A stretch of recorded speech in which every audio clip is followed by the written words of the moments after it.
2:30 de la madrugada se recibe un aviso del vigilante de la empresa de seguridad Trablisa, el cual presta servicio en el antiguo Hospital Virgen del Toro, informando sobre ruidos y extraños movimientos en el interior del edificio.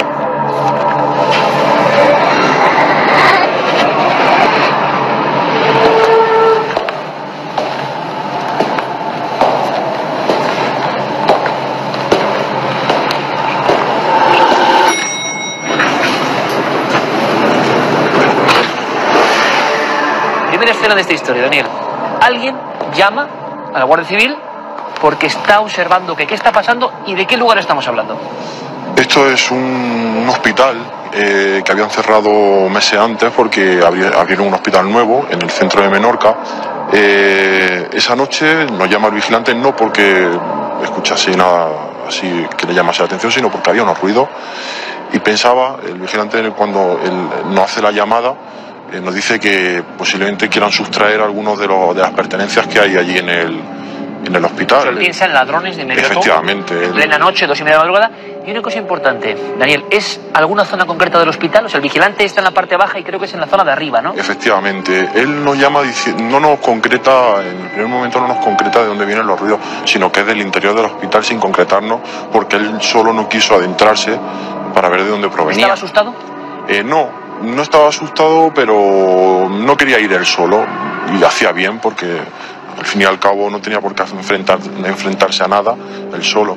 Esperaba nuestro apoyo y llegó una patrulla enseguida y al llegar y entrevistarse con él en la puerta del hospital, los compañeros que llegaron en primer lugar vieron como en la parte superior del hospital, en la quinta planta, se encendía y se apagaban las luces y se veían una sombra. Vamos a seguir analizando el informe.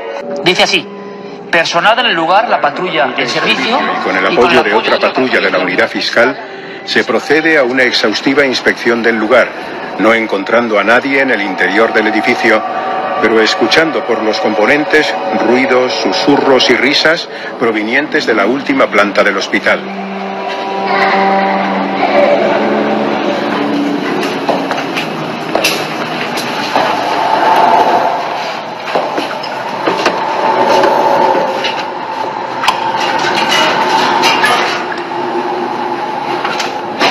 Desde la calle se puede observar cómo las luces de dicha planta se encienden y apagan de forma intermitente, y se observan sombras que aparecen y desaparecen como si de personas se tratase. Solicitamos apoyo de una patrulla del Cuerpo Nacional de Policía y se realiza una nueva inspección planta por planta, siendo de nuevo el resultado negativo. Analicemos esto, Daniel. Aquí estamos ya, digamos, en el meollo de esta historia. Llegáis allí, también hay 2 miembros de la policía. Cuéntanos como si lo estuvieras viendo, por favor. ¿Vais planta por planta? Sí. El apoyo de la Policía Nacional fue casual también, porque en ese momento pasaban, nos vieron allí en la puerta varias patrullas y ya les solicitamos que se quedaran con nosotros para realizar una inspección de la zona. Unos efectivos subían por la escalera, como te comento, otros por el ascensor, y claro, para hacer una buena inspección, todo al mismo tiempo desembarcábamos en la planta que correspondiese y se hacía un exhaustivo registro o inspección de toda la zona. Desde antes, desde ese momento inicial, imagino que situados viendo el hospital, ¿habíais observado ese elemento que ya nos parece curioso de luces y sombras? Sí. En las partes de arriba? Claro, quiere decir que eso corroboraba que posiblemente hubiese ladrones actuando, aunque no es muy normal que se encienden y se apagan las luces, no sé. Efectivamente, lo que no sabíamos es que, no sabíamos si se apagaban y se encendía porque iban cambiando de habitaciones, o porque había algún tipo de contacto, o porque había algo que hacía que se apagara y se encendiera. Eso lo desconocíamos. En el resto de plantas no ocurría, solo ocurría en esa planta, en la última, que es donde se supone que había gente. Se hizo una inspección exhaustiva, planta por planta, hasta llegar a la quinta, y en la quinta planta al llegar no vimos nada, no había nada. ¿Nada? Nada, solo un silencio sepulcral.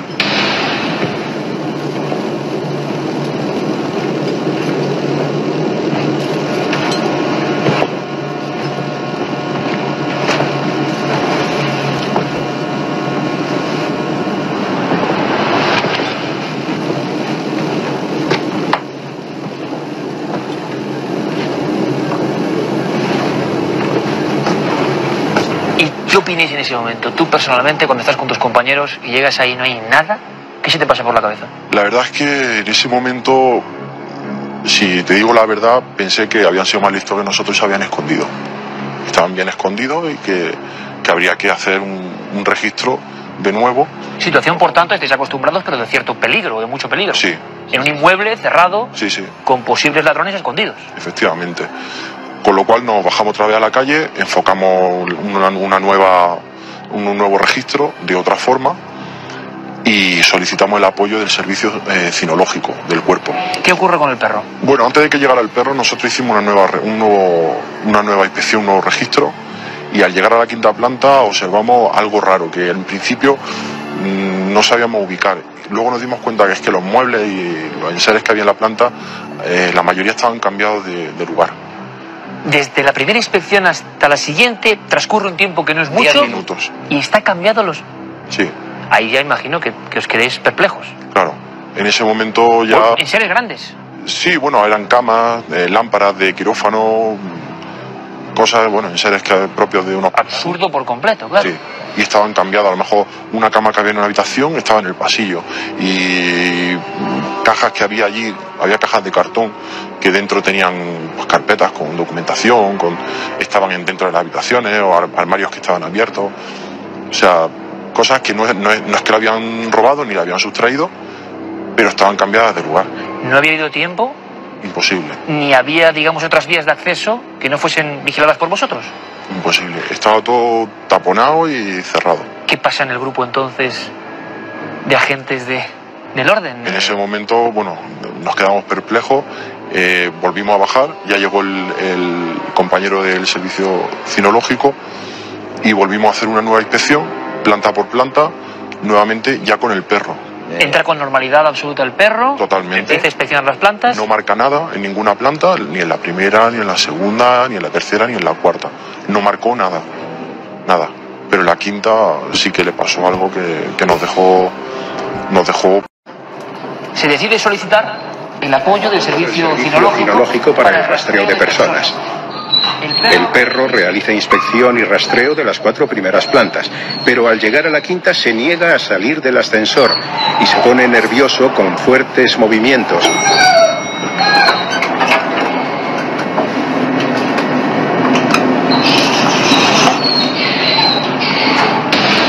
Al llegar a la quinta planta, bueno, el guía canino que iba en el ascensor con él, se abrió la puerta del ascensor, él fue a salir, pero el perro se negaba.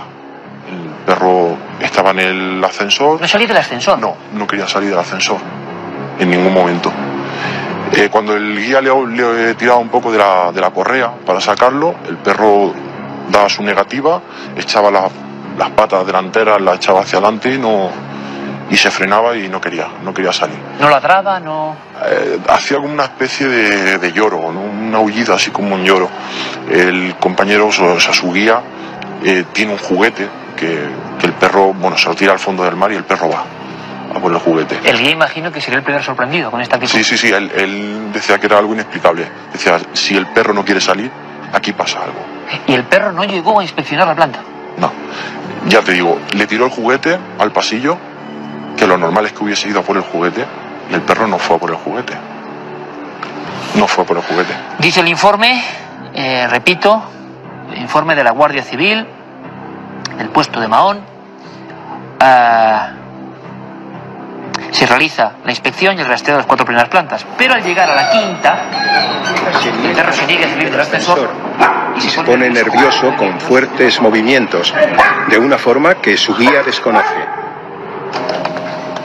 En ese instante, al fondo del pasillo, junto al ascensor, se encienden unas luces y se observa una sombra de persona de forma extraña que se asoma por la esquina derecha.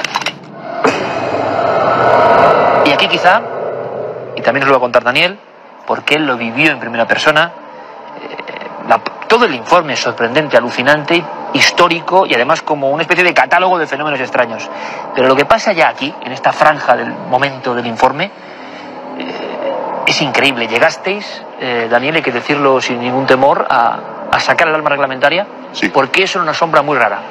Sí, efectivamente. Al salir nosotros del ascensor, porque el perro no quería salir, Nosotros avanzamos unos pasos, el guía se quedó con él, tranquilizándolo. En ese momento también habían subido los que venían por la escalera a darnos el apoyo, y fueron los de la escalera los que se dieron cuenta que detrás nuestra, en la esquina, había una sombra de mujer.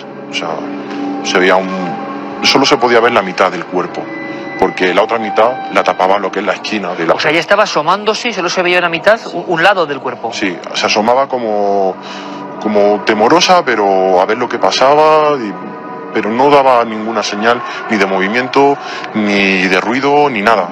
¿Lo veis todos en ese momento? Sí, todo. Lo vemos todo, se le hace un alto de prevención, se le avisa de que somos la Guardia Civil, que se identifique, que proceda, que hacia adelante, que la podamos ver, que salga con las manos visibles. No hace caso omiso, se le da un segundo alto de prevención, donde ya se le dice que desenfundamos el arma y que si hay algún movimiento extraño se procederá a disparar si vemos que corremos peligro en algún momento. Y en el tercer aviso es cuando desaparece. Retrato robot de esa sombra, ¿por qué consideras, aparte de la circunstancia que ahora evidentemente vamos a ver, ¿por qué consideras que es algo extraño, que no encaja? ¿Atuendo, llegáis a ver cara, cabello? Sí, el cabello era largo. No podemos precisar color porque estaba detrás de la esquina de la pared y estaba oscuro, y no se puede precisar tampoco una descripción. ¿Alta? Sí, bastante alta. Una mujer bastante alta. ¿Algún atuendo tipo botas? No, en los pies no podíamos observar lo que llevaba. Si llevaba algo no podíamos apreciarlo. Yo diría que iba descalza, porque llevaba como una especie de vestido por la rodilla o camisón, algo blanco, como un camisón. Daniel, ¿tú sientes a qué distancia estáis de la sombra más o menos para calcular? Como unos 20 metros, 25 metros. ¿Y por ahí sientes, dais el alto, desenfundáis el arma reglamentaria, pero tenéis el pálpito en ese instante de que eso no es una mujer normal y corriente, que no es alguien físico? En el momento, hablo por mí, mi experiencia, que es la que viví en ese momento, yo no me paré a pensar si era una mujer normal o anormal. ¿Era un intruso? Era alguien que había ahí y que no daba que tenía una actitud totalmente extraña, porque alguien al que se le ha apuntado o se le encañona con 6 armas, algo hace. O bien sale y dice no. 8 personas, además. Exactamente. O se entrega o hace cualquier cosa que a ti te dé la confianza de que no va a actuar de mala fe contra ti. Da la impresión, Daniel, de que habíais sorprendido a esa sombra, sea lo que fuera, y que estaba mirando. No, sorprendida no estaba observando. O sea, lo que fuese, si era una mujer o lo que fuese, estaba en la esquina y estaba viendo a ver qué hacíamos nosotros. ¿Y luego se marcha o desaparece? Desaparece, se esfuma, no es que se vaya. Si se marcha tampoco lo podemos ver porque, claro, está en la esquina. Nosotros lo que vemos es que de repente ya no está. Vamos al lugar y allí no está. Pero es que no está en ningún sitio y era imposible que hubiese escapado por ningún lugar. Claro, que queda dicho perfectamente y plasmado en el informe, donde se asegura que desaparece la sombra en ese instante, como decíamos, y al ir a comprobar dónde se podía haber ocultado y llegar a la altura donde estaba situada esta sombra, se observa que no hay nadie y, sobre todo, que el pasillo no tiene salida. No había ningún tipo de posibilidad de que esa persona hubiese burlado vuestra vigilancia. Ninguna, porque esa planta estaba destinada para enfermos psiquiátricos. Entonces, por medida de seguridad de los propios enfermos, las ventanas son selladas, las puertas, o sea, los posibles accesos que hubiese a la calle solo podía haber sido a través de la fractura de un cristal. Y no se escucha nada. Nada. No hay sonido ni siquiera de los pasos huyendo, nada. Nada, solo desaparece. Nosotros hemos visto que hay una mujer delgada, alta, pelo largo, digamos con el pelo echado así un poco por la cara. El pelo sabíamos que era largo porque le tapaba lo que es la parte del hombro. Y que asomaba media cara, no podemos ver color de piel ni nada por la oscuridad y la sombra que le da a la esquina. Llegáis a ese lugar donde observaba la sombra, inspeccionáis todo, imagino. Y no hay nada. ¿Y qué pasa entonces en el grupo, Daniel? Empezamos a mirarnos todos con una cara como diciendo, ¿dónde se ha metido? O sea, ¿qué pasa aquí? Claro, en estas ocasiones, y nosotros, supongo que como otros cuerpos de seguridad, hay un jefe de grupo. En ese momento el jefe de grupo es el que se pronuncia con qué se hace al respecto. El jefe de grupo estaba tan bloqueado como nosotros y decía, ¿qué hacemos? ¿Qué hacemos? ¿Qué ha pasado? ¿Qué ha pasado aquí? La sensación de que era algo absolutamente irracional, que no es lo habitual, que os habéis enfrentado muchas veces en vuestro oficio, vuestra misión, a todo tipo, imagina, de cara a cara, con delincuentes y con todo tipo de circunstancias, y esto no se parecía a nada. Y teníais ya esa sensación todos, ¿no? Sí. Dice el informe, o concluye, después de varias horas de inspección...